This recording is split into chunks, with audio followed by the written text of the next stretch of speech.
আপনারা এর সাক্ষী হয়ে আছে।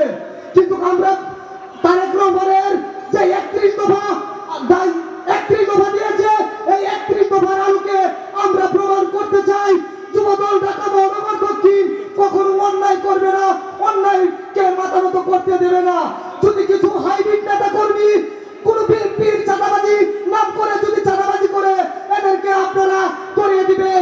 এবং অত্র এলাকার মুরব্বীরা আছে এবং মা বোনেরা আছে, আপনারা সকলে এক ঐক্যবদ্ধভাবে যদি বিএনপির কোন নাম ভাবে আপনারা ধরে, আমাদের নয়ন ভাই আছে, এনাম ভাই আছে, তাদের কাছে আপনারা মেসেজটা পৌঁছে দিবেন।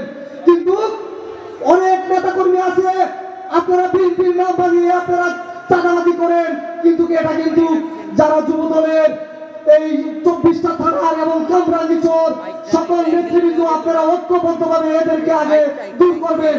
সকল মুরব্বী এবং মানুষ চায়ের দোকানে গিয়ে আলাপ আলোচনা করবেন। অনেকে বলে আগে তো ভালো ছিলাম, কিন্তু না ভাই, কখনো এটা ভালো ছিলেন না।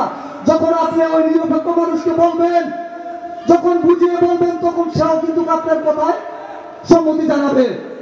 কিন্তু কখনো আপনারা এই খুনি হাসিনার প্রেতাত্মাদেরকে এলাকায় দাঁড়াতে দিবেন না।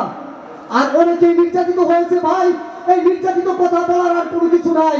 আমি এই বলে সংক্ষিপ্ত বক্তব্য এখন শেষ করিলাম।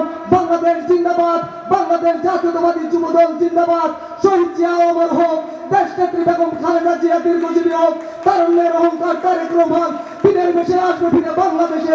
এই বলে আমি আমার বক্তব্য শেষ করলাম। আসসালামু আলাইকুম ওয়া রাহমাতুল্লাহ।